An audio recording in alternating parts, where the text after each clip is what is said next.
하나님께서 우리에게 주시는 말씀 열왕기하 21장 16절에서 18절까지 말씀입니다.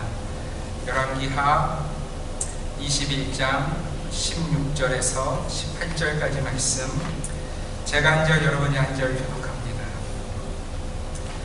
므낫세가 유다에게 범죄하게 하여 여호와 보시기에 악을 행한 것 외에도 또 무죄한 자의 피를 심히 많이 흘려 예루살렘 이 끝에서 저 끝까지 가득하게 하였더라.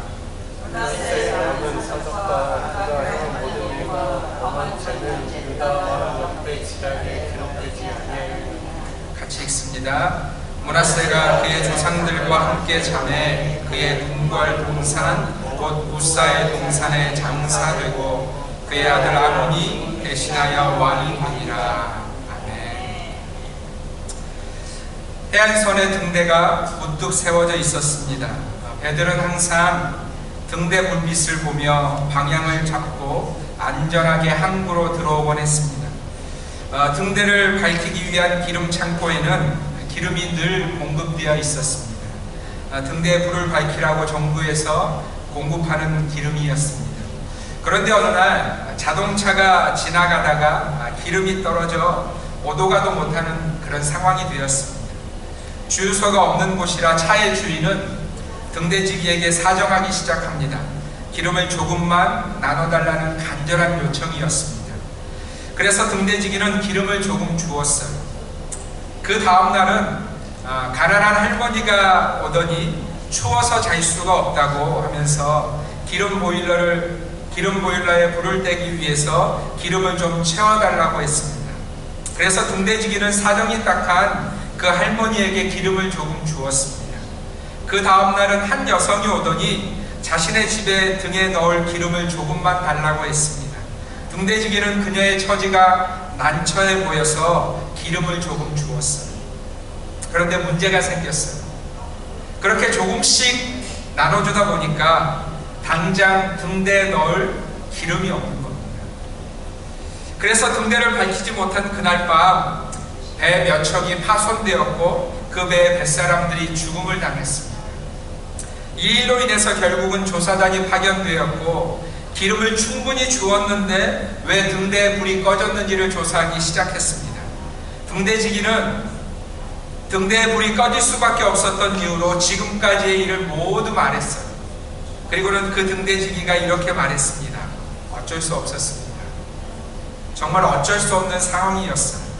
그들 한 사람 한 사람의 사정을 다 듣다 보니 어쩔 수 없었습니다. 그러나 그 모든 것을 들은 당국자는 등대지기에게 이렇게 말합니다. 우리가 당신에게 기름을 공급한 이유는 오직 하나, 등대의 불을 꺼뜨리지 말라는 것이었습니다. 당신은 직무유기입니다. 당신은 감옥에 가게 될 것입니다. 사랑하는 성도 여러분, 저는 이 등대지기가 하고 있는 말 중에 한 문장에 주목하기로 합니다. 어쩔 수 없었습니다. 어쩔 수 없었다고요. 정말 어쩔 수 없었다니까요. 영어 표현으로 하면 이런 표현이 됩니다. There are no further actions I can take regarding this matter.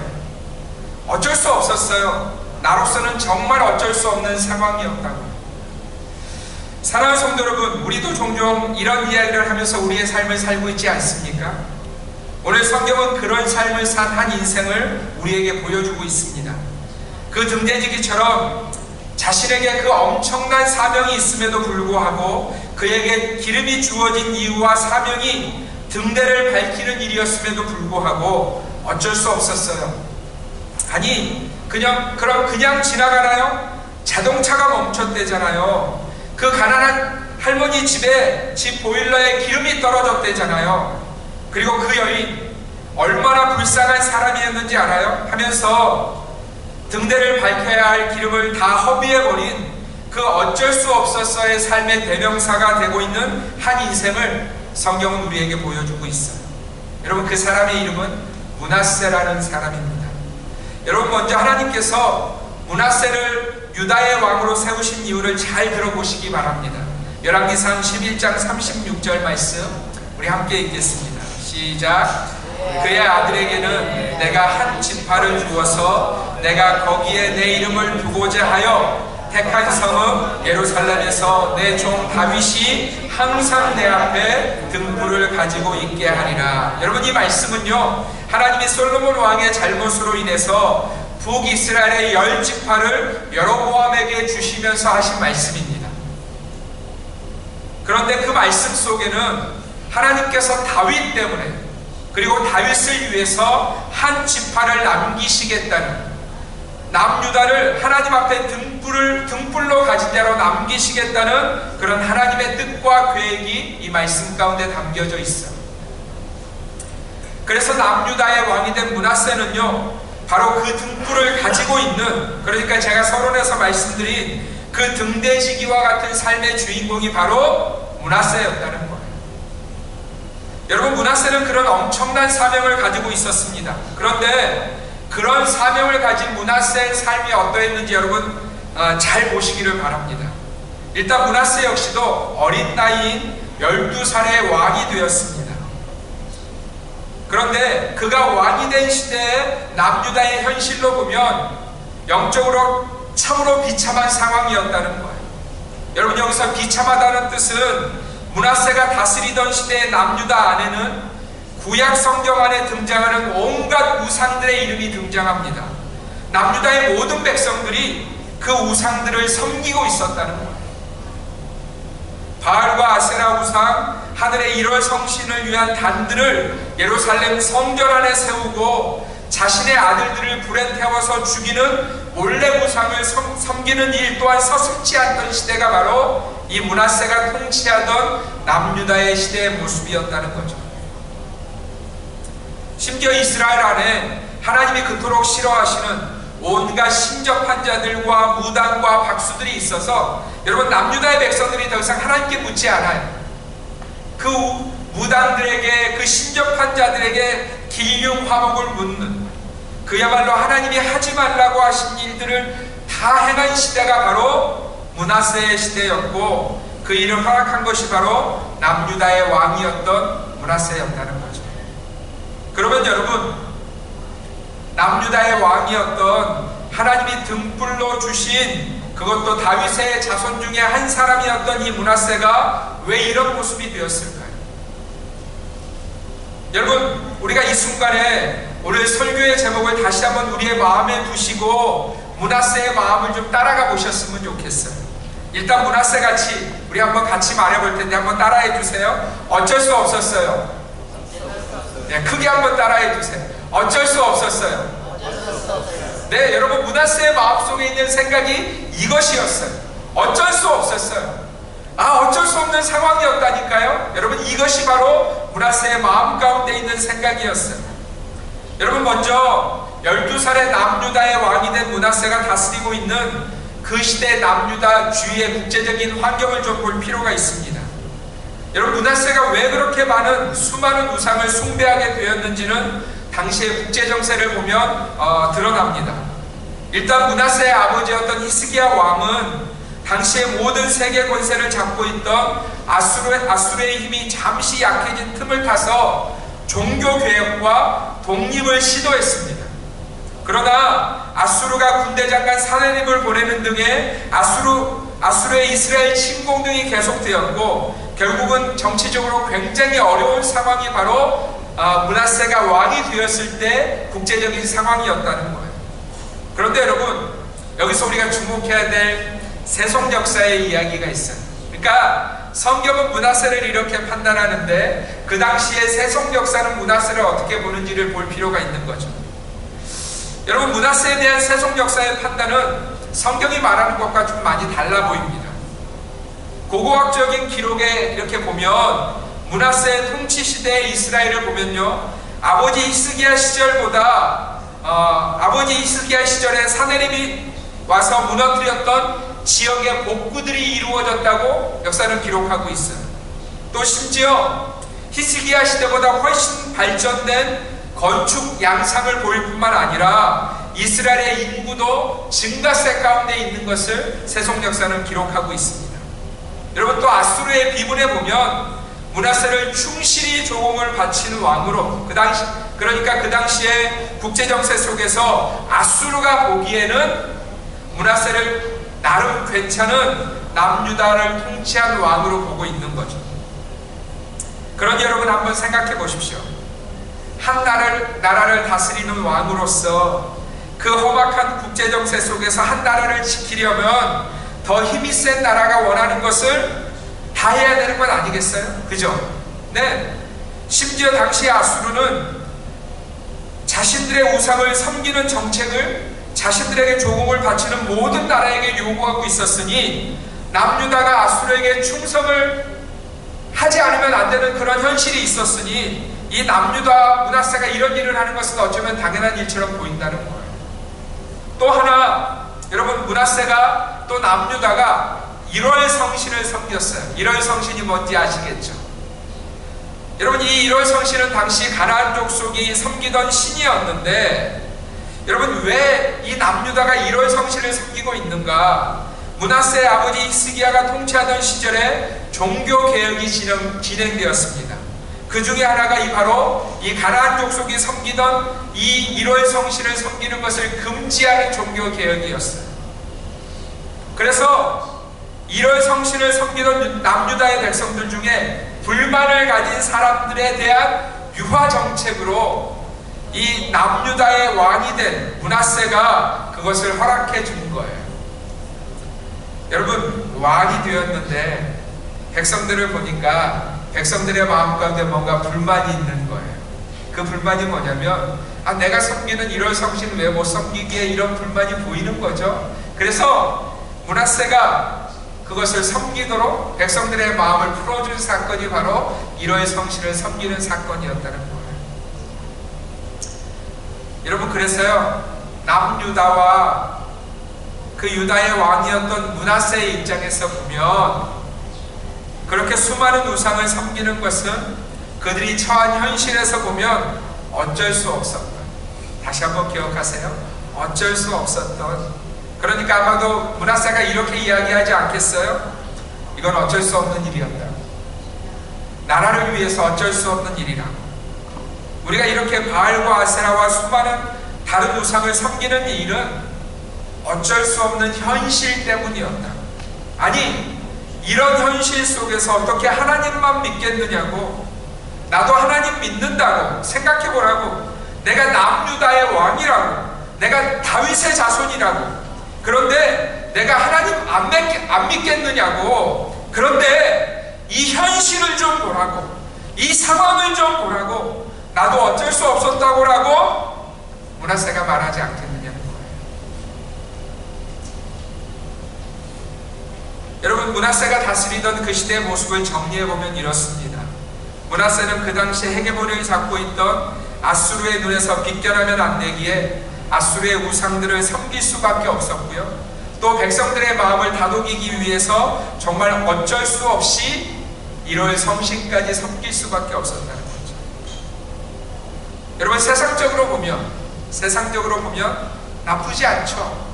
아니, 꽤 괜찮아 보이죠. 그래서 그랬는지 모르겠지만 여러분, 므낫세가 왕으로 통치한 시기가 무려 55년이나 됩니다. 무려 55년 동안이나 남유다를 므낫세가 통치한 거예요. 아마도 그 당시의 백성들은 나쁘지 않네, 아니 꽤 괜찮네 라고 이야기하지 않았겠어요? 그리고 므낫세 스스로도 아마 그런 생각하지 않았겠습니까? 내가 이 힘들고 복잡한 세대 가운데서 이스라엘을 다스리느라고 얼마나 힘이 들었는지 알아? 나 꽤 수고했어. 그러나 여러분, 만약에 므낫세에게 질문을 바꿔서 이렇게 묻는다면 뭐라고 대답했을까요? 그러면 당신 하나님 앞에서는 어떤 것 같은가요? 당신이 살았던 삶에 대해서 하나님이 기뻐하실까? 라고 므낫세에게 질문한다면 아마 므낫세 역시도 잠시 고민하다가 이렇게 말하지 않겠어요? There are no further actions I can take regarding this matter. 어쩔 수 없었다.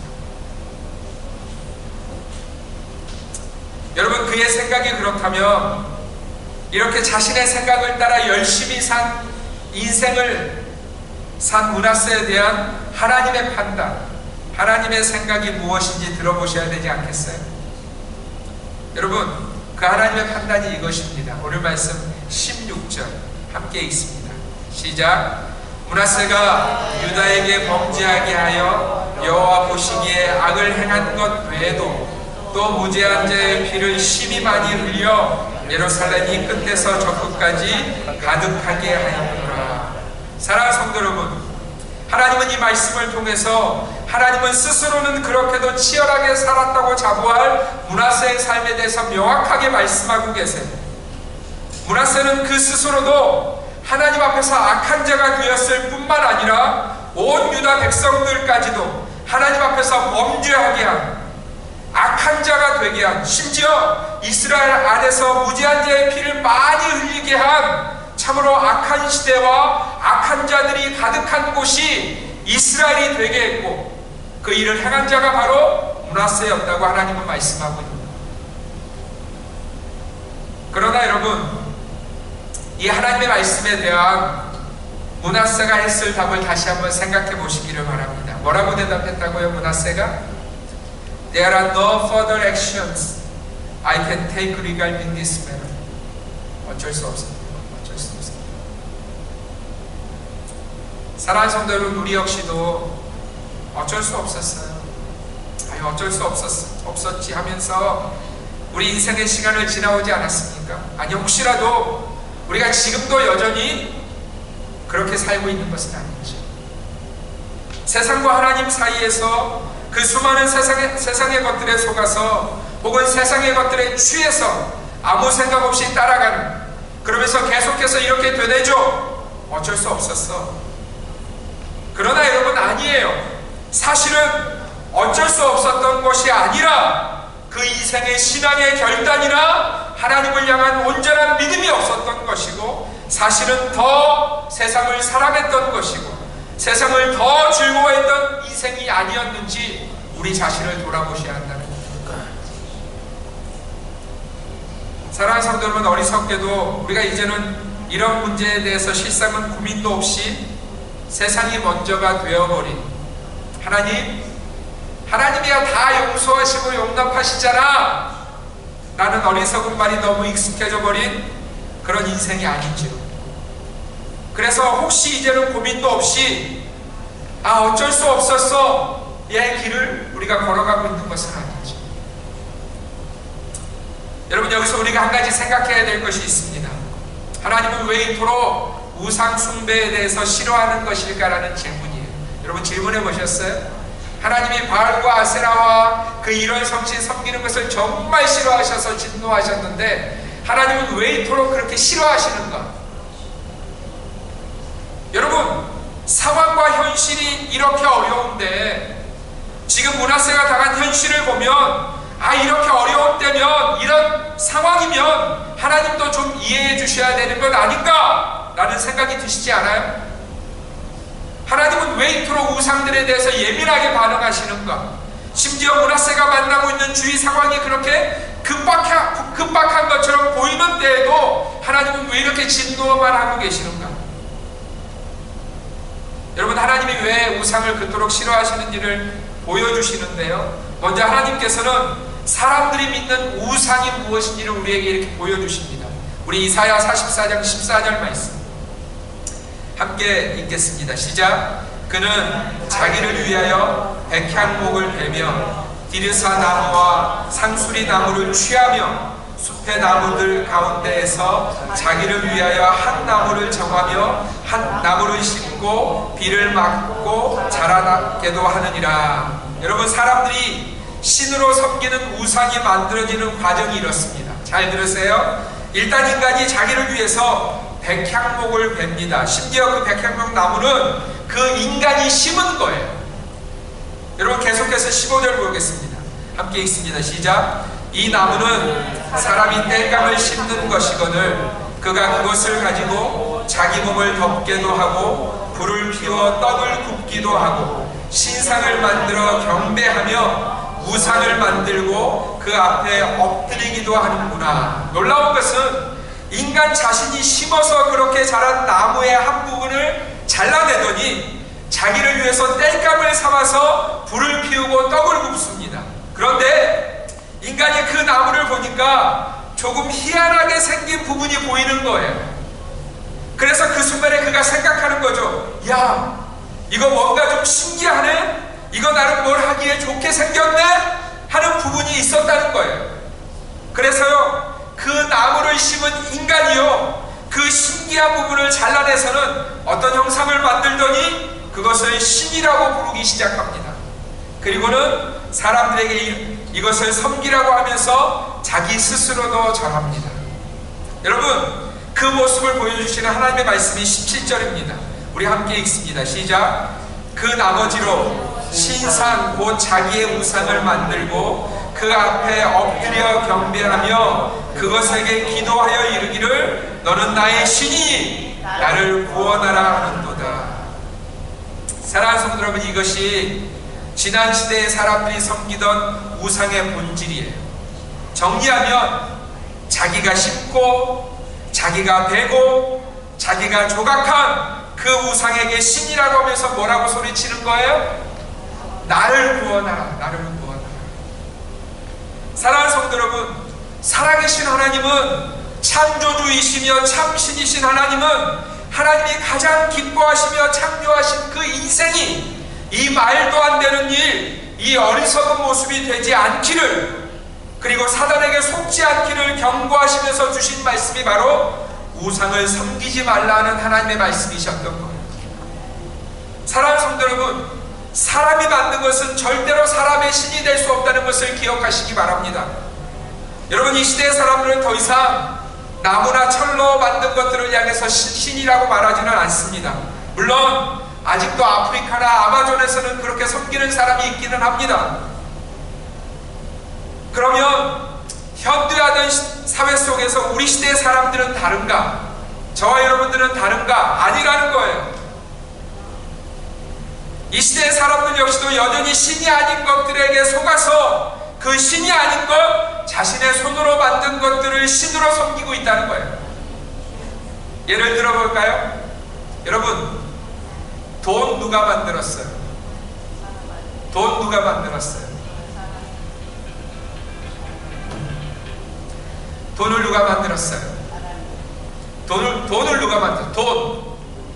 돈 누가 만들었어요?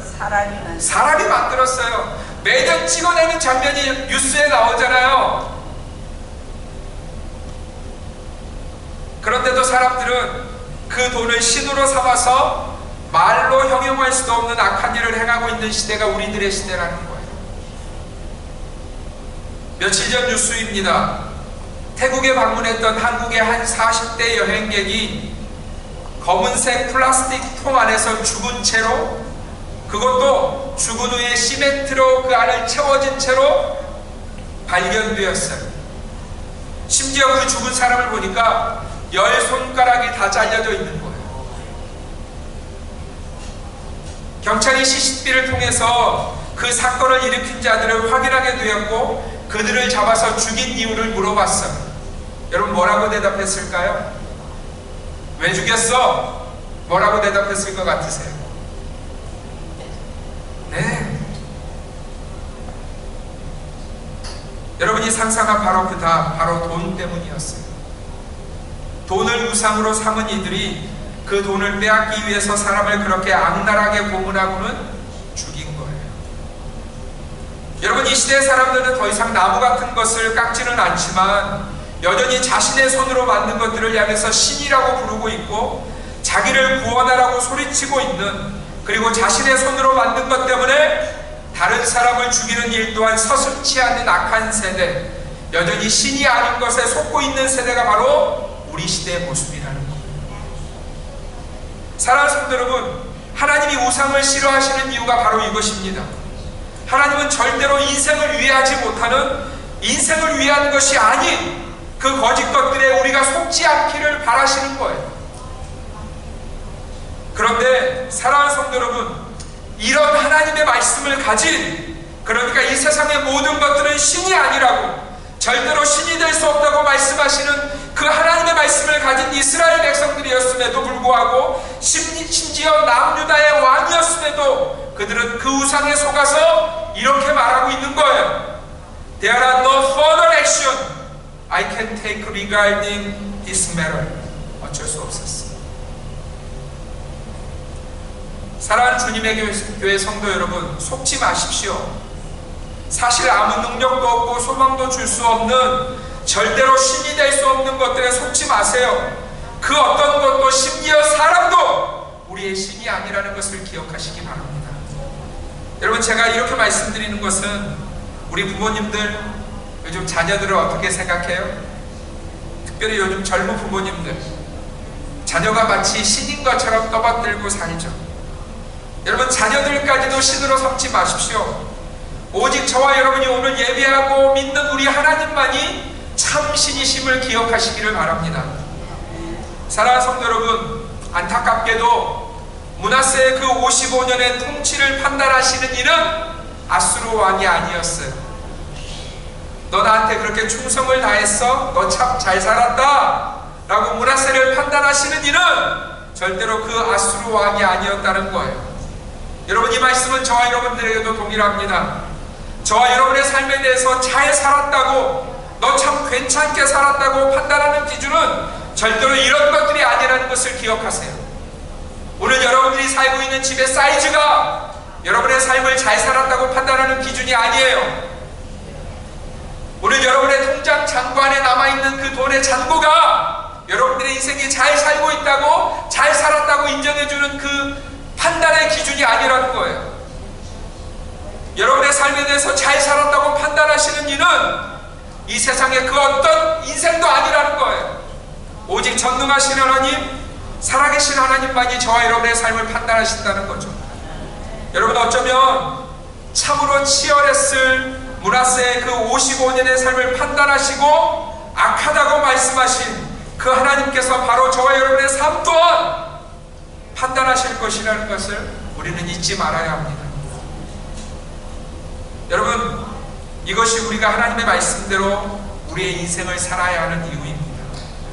우리는 우리의 삶을 판단하시고 우리의 영원한 삶을 결정하실 그 하나님의 말씀대로 오늘 저와 여러분들의 삶을 살아내셔야 한다는 거예요. 그래서요, 우리는 우리 입에서 어쩔 수 없었어 라는 이 단어를 너무 쉽게 되뇌이지 않았으면 좋겠어요.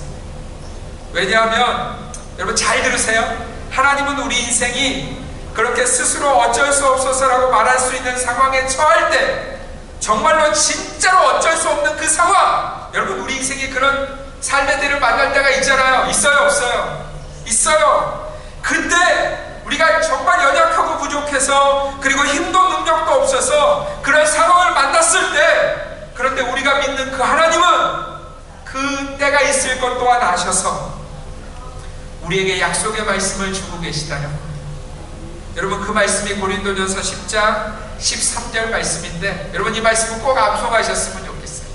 내가 어쩔 수 없어서라는 말이 튀어나오는 그 순간에 이 말씀이 암송이 되었으면 좋겠어요. 우리 같이 한번 읽겠습니다. 시작. 사람이 감당할 시험 밖에는 너희가 당한 것이 없나니 오직 하나님은 믿부사 너희가 감당하지 못할 시험 당함을 허락하지 아니하시고 시험 당할 즈음에 또한 피할 길을 내사 너희로 능히 감당하게 하시느니라. 할렐루야.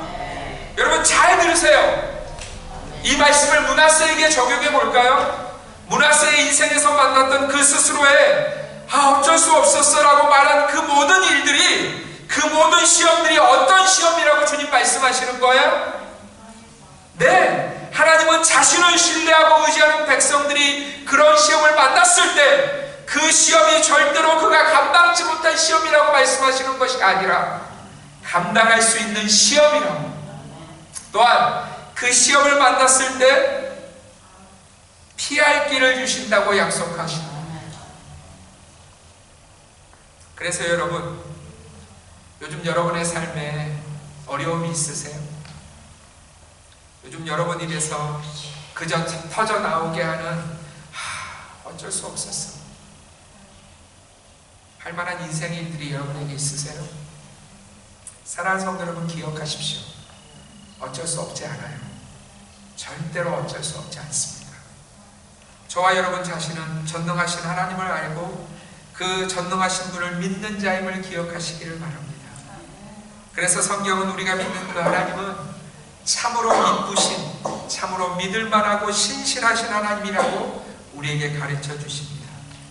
심지어 그 믿으신 하나님은요, 그 어쩔 수 없어라는 그 상황 속에 우리가 처했을 때 그 위기의 순간에 우리가 어쩔 수 없어라고 말하지 않고 오직 하나님만을 신뢰하겠다고 선언하면 우리 하나님은 우리에게 피할 길을 주시고 그 모든 시험을 능히 감당할 만한 힘과 은혜를 주시는 분이 하나님이시라고 말씀하고 있어요. 사랑하는 성도 여러분, 우리는 그 하나님을, 그 은혜를 주시는 하나님을 믿는 사람들입니다. 사랑하는 성도 여러분, 우리가 믿는 하나님은 참 좋으신 분인 줄 믿습니다. 여러분, 그 하나님이 얼마나 좋으신 분인지 한번 보십시오. 먼저 어쩔 수 없었어의 삶을 산 므낫세의 말년의 이야기를 한번 들어보세요. 역대하 33장 10절 함께 읽습니다. 시작. 여호와께서 므낫세와 그의 백성에게 이르셨으나 그들이 듣지 아니하므로. 여러분, 진짜 고집스럽지 않습니까? 하나님이 그렇게 말씀하셔도 므낫세는 듣지 않았어요. 그런데 여러분, 그렇게 고집스럽게 그리고 그렇게 어쩔 수 없어서라는 삶을 살았던 므낫세의 삶의 결과를 보십시오. 11절 말씀 함께 읽습니다. 시작. 여호와께서 아수르 왕의 군대 지휘관들이 와서 치게 하시매 그들이 므낫세를 사로잡고 쇠사슬로 결박하여 바벨론으로 끌고 간지라. 여러분, 므낫세는 고집스럽게 하나님의 말씀을 따르지 않았어요. 그리고 매번 어쩔 수 없었어라는 삶의 결정을 합니다. 그리고 그 결정으로 인해서 그의 말년은 결국 비참하게 바벨론의 포로로 끌려가는 인생이 되어집니다. 사랑하는 성도 여러분, 제발 고집 피우고 살지 마세요. 제발 어쩔 수 없었어라고 말하며 살지 마십시오. 왜냐하면 그렇게 산 삶의 결과가 하나님이 므낫세를 통해서 이미 보여주고 있는 삶의 결과라는 거예요. 그런데 여러분 정말 놀라운 것은 그 다음 구절이에요. 12절입니다. 여러분 잘 들으시고 기억하세요. 12절 말씀 읽습니다. 시작. 그가 환난을 당하여 그의 하나님 여호와께 간구하고 그의 조상들의 하나님 앞에 크게 겸손하여. 여러분, 므낫세가요 그제서야 그 스스로 빠져나올 수 없는 환난을 당하고서야 비로소 누구를 찾았다는 거예요? 네. 포로로 쇠사슬에 묶여서 포로로 잡혀가고 나서야 하나님을 찾았다는 거예요. 심지어 어떻게 간구했어요? 크게 겸손함으로. 여러분, 얼마나 겸손했는지 단순하게 겸손한 게 아니라 크게 겸손함으로. 이런 거죠. 오직 하나님밖에 없습니다.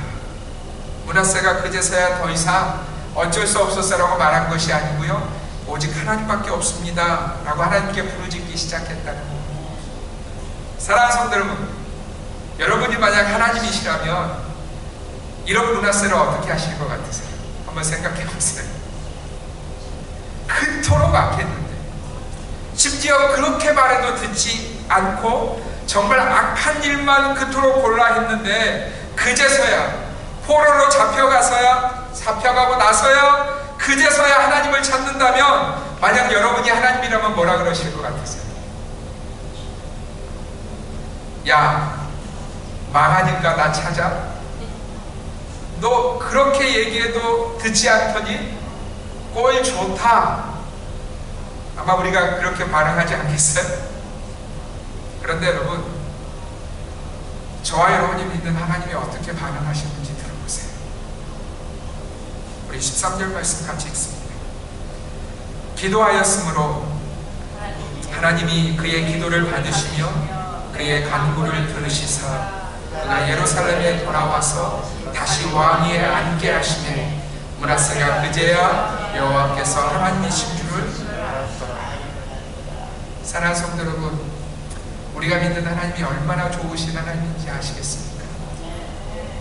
그가 그렇게 악한 자일지라도, 그가 그렇게 고집스럽게 듣지 않던 자일지라도 그 인생이 다시 한번 하나님 앞에 크게 겸손함으로 나아가면, 그래서 더 이상 어쩔 수 없었어라가 아니라 오직 하나님만을 신뢰하는 믿음의 길을 택하면 우리가 믿는 하나님은 그의 간구를 들으사 그 모든 환난에서 돌이키시는 그 놀라운 은혜를 주시는 하나님이시라고 성경은 저와 여러분에게 보여주고 있는 거예요.